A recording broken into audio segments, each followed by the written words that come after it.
Hey everyone, Mr. Happy here, and just when I thought I was done recording for the day, my stream let me know that there was a bunch of Japanese media outlets that had their interviews translated regarding patch 5.1 and the future. Now, this Reddit post is from Carrier of Light. We have referenced them tons of times on this channel, so in the YouTube video equivalent, please go to the Reddit thread, thank them in the comments section, Reddit Karma, whatever it is you can do to show appreciation for their hard work and the post. Now, they are translating interviews from Famitsu, Dengeki Game Watch, and Gamer, which, is that the name? I think it is, or 4Gamer. I feel like it's supposed to say 4Gamer. I don't remember. But either way, it's a summary of the translation, so figured, since I'm already waiting for the overview to get to YouTube, I might as well just do this now instead of waiting till later. So, this is a summary. I don't know which interview comes from what unless it says otherwise. So thank you, Carrier of Light, for your work. Let's get started. Oh, and there's warnings that there are 5.0 main scenario spoilers. At this point, that's not really much a surprise, but please keep that in mind. So, main scenario, Light and Darkness will be the shared theme not only across the main scenario, but for the contents in this patch. Some people might think the start of 5.1 story is slow compared to 5.0, but the hype will accelerate near the later half. It's not much a surprise when it comes to the 0.1 patches. They have to start establishing like a means of continuing the story. The outcome of the story for the 5.x series and beyond have almost been decided already. Each patch will focus on different regions. It's a very broad statement. Yoshida says when the patches approach the second half, probably meaning by 5.3ish, players might end up jumping over the border of Shadowbringers and going to the Void? Maybe not. Ooh. I mean, we've been suspecting that the 13th would actually play a role again in the story. We're kind of seeing it in other aspects of the game. We've seen new characters coming from the 13th. We've had the Void pop up in some of the role quests. It's just something that statement isn't much of a surprise, but it's a little bit of a tease that maybe the 13th shard might actually play more of a role in the story going forward. M itself being gone does not mean all the ambitions of the Asians are gone, so players should look forward to what Elidibus does from here on. Yeah, they got to do something with Elidibus because that dude's just bad and annoying compared to Emmett, so they're gonna have to do some serious work with Elidibus to make him compelling at this point. Now, content in the future, devs do not want to obsess with what work succeeded in their past glory. They will continue to try and deliver content by gathering all the good parts of previous contents. I mean, that's pretty much what they've done for all these years. They've taken the things people liked and continued to build upon them and taken the stuff that has been consistent and done it repeatedly. So we do see new things pop up. Having just gone through the patch notes, there's clearly things they've learned and adjusted since the earlier days that are greatly appreciated, but I also still want them to try new things. I hope that's not a tell that we're going to see less new things. I mean, I guess it's neither here nor there, because they don't want to say what worked and succeeded and only do that. So maybe they do new things. I don't know. It could be interpreted in quite a few different ways. Players probably have a rough idea of the sequel to that content in the past, referring to Deep Dungeon, should arrive in 5.x, but there's quite a lot of content where that assumption doesn't apply. It won't be right. So he's saying that don't think that you're going to be able to predict all the content in its exact release date. I will say that until you prove me wrong, I'm expecting it. Because we've been pretty right for the most part in Shadowbringers so far. So I'm going to keep guessing that it's going to be 5.35 for the next Deep Dungeon. Maybe it won't be, but who knows? And we'll see about the other stuff as well. Alexander Ultimate. Oh, jiggly butt. Okay. Well, probably everything is in. So how many times are they going to transform and how many times are they going to combine with each other? You're so funny, Yoshi V. I'm going to die inside. The devs' passion for robots are stuffed in it. Oh, no. We're so doomed. We're so doomed. Oh, no. Okay. All right. There's going to be Gobwalkers. I'm convinced now. The fight will be longer than Ultima Weapon Ultimate, so it's going to be more like Ukob length. All right. I had a feeling. They did say several months ago that it would be more like the Unending Coil than it was like Weapons Refrain. So that statement doesn't surprise me that much. They are shaving off and adjusting the content right now, and they are going forward and back. Don't do that. Don't do that, Carrier. They didn't. I don't believe for a second, Carrier, that they said that in the actual interviews. They're going forward and back with removing mechanics and adding mechanics. The devs' intentions and goals when creating this content is as long as one party can clear it, we'll be fine. As long as one party can beat it, we've done it. We've made good content, guys. A lot of players are nice enough to stream the content, so Yoshida wants actual challengers and viewers to scream together as they, oh, don't worry, there will be plenty of screaming. The direction they went is closer to Muhammad Ultimate. Again, they're repeating that statement like I mentioned before. The Alexander fight was designed by someone who watched Sudo and Yokozawa create the previous two. They said there was a third person before who hadn't made an Ultimate yet, and it sounds like that's the person who's here.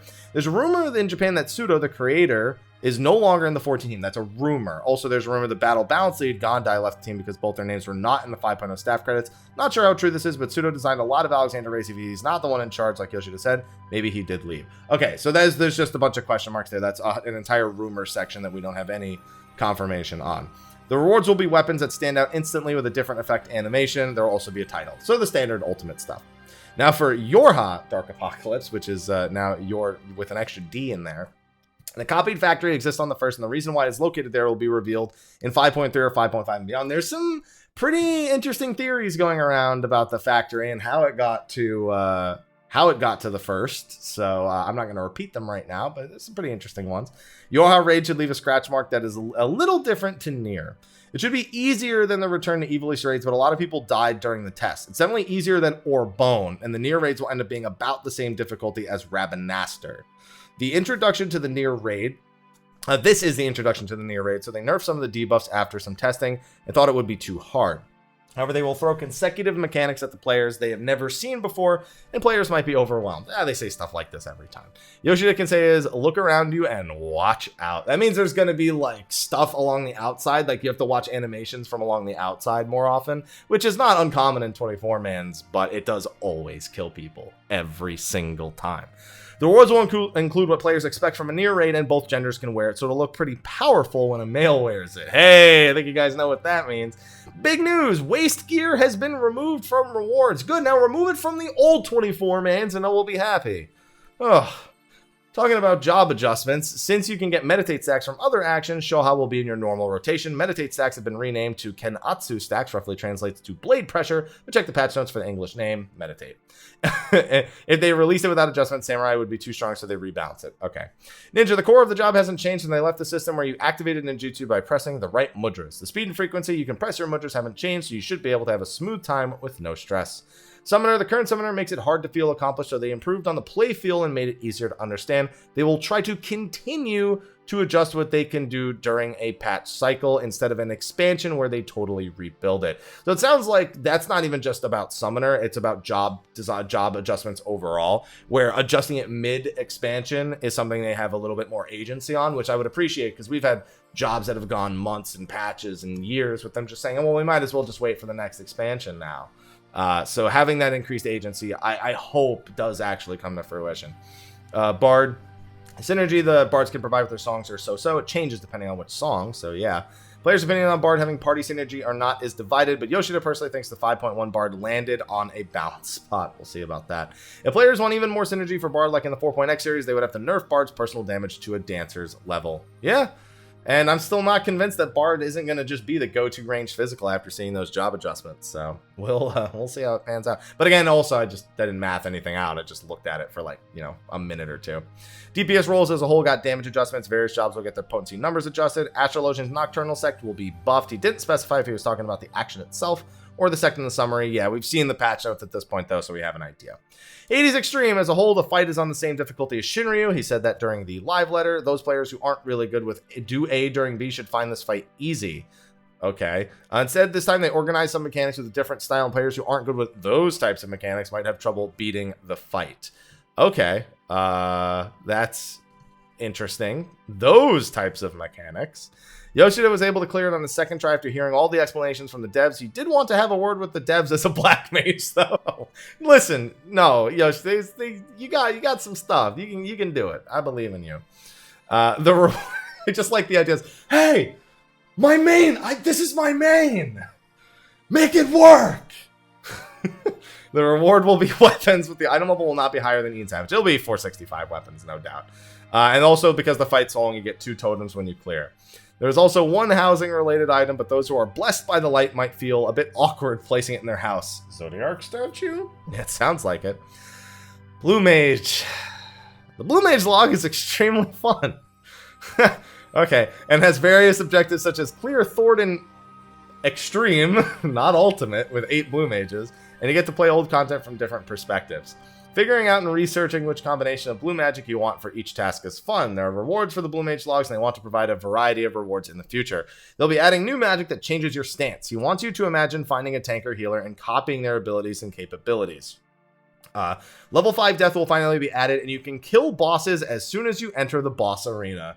Not all the bosses, but some of the bosses.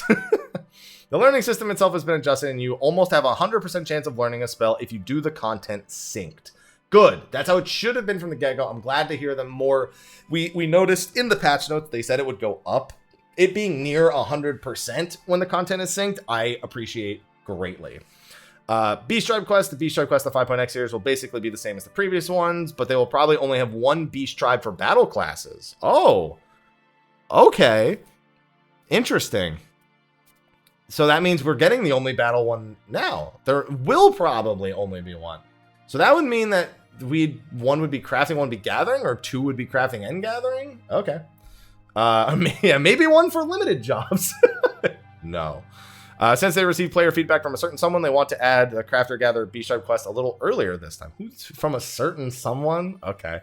Trust in this. I like the ambiguity of it. Trust in the new instance dungeon. You can enter the Grand Cosmos with your trusts. When you first enter, you can enter with trusts regardless of their current level, but you'll actually need to have them at the right level after the first clear. They won't be adding any new trusts this time. He's not a new trust. He just goes on with you into this dungeon when you go in for the first time, it seems. New front lines on Sol Hakar. Devs had a lot of fun testing new front lines. Players who enjoyed Seal Rock should enjoy this. The new map is at 5.15. We knew that. Ishgard Restoration will be rebuilding the firmament. We knew this. The flow of the content starts by checking the restoration board, which shows what you can do in the current phase. You'll personally gather collectibles and hand them in. Each world server has their own and different progression, so more people that join, the faster Ishgard can be restored on that world server. 5.1 alone has several stages to the restoration. When you reach the limit to one of those stages, a Fatish event will occurs as many times as you wish, as long as you meet the conditions every time, but it's bounced where you need quite a lot of participants to clear it. They do have a just-in-case bailout ready for when the fate continues to fail over and over again, so it will eventually scale down, essentially. 5.1's Ishgard Restoration focuses on creating the base camp for future stages. You get tickets as a reward for your turn-ins, and there are items you can obtain by trading them in. The experience you can gain from these turn-ins are very juicy, too. I like juicy as a term. You can visit other servers to help them out. Oh, you can go help other servers? Okay, that's pretty interesting. I didn't think you'd be able to help other servers with their restoration. All right, that's it. We got to go help all the other servers. Ranking system, Diadem Reborn. Don't call it that. And the proper actual restoration rebuilding will begin in 5.2. After the Disciple of Handland rework is done, they are planning to add high difficulty recipes, which you can also turn in and helps you be on top of the ranking board. PS5 version. They are positively considering releasing a PS5 version, but it doesn't mean PS4 players will suddenly be able to adjust everything just like PC version from the start. Even if they do release a PS5 version, the first release will be a normal playable edition. They will add PS5 specific features and functions that live up to its graphics and other capabilities in future patches. Okie dokie. Let's see. Conversations. The first update you can call the 5th season is about to arrive. So this is the actual dialogue, but I don't know that this is any different from the information that we just got above, because this is like the straight up conversation, but it seems to be echoing, like light and darkness being the theme of the patch. I don't know that we actually need to go through all these other than getting some of Yoshida's hilarious responses, because we know that his actual responses are usually pretty funny from time to time. I was thinking that I'd be able to guess with moving in the future. Flamin feels about finding out about Minfilia's fate. Yeah, there's like little bits like that aren't like super important, but they're fun little tidbits that get thrown in these sections. The question here isn't even mentioned properly. What is the theme? Knights of the Round, maybe the Warring Triad. We did talk about the Warring Triad as one of the candidates. Notice how Knights of the Round was not one of the candidates. We have the ideas, but it was too similar to how Ultima Weapon, so we chose Alexander. Symbolizes difficult content, probably everything. Yeah, this is just reiterating the things that we just read above. So I don't think we really need to go into any of this like we did just with the summary at the top. So thank you, Carrier of Light, for your translations. If you'd like to actually read through the conversations, catch anything I may have missed, because after doing like 80 minutes of the patch note recording, because I just couldn't help but say live letter a million times, I think just going through the summary is going to be enough for me on this one. But let me know what you thought of the interview. Thank you again, Carrier of Light, for your hard work. Be sure to like, favorite, subscribe, and share. And we'll have some more content coming as 5.1 is just around the corner. Thank you for watching, and I'll see you all in the next one. And until then,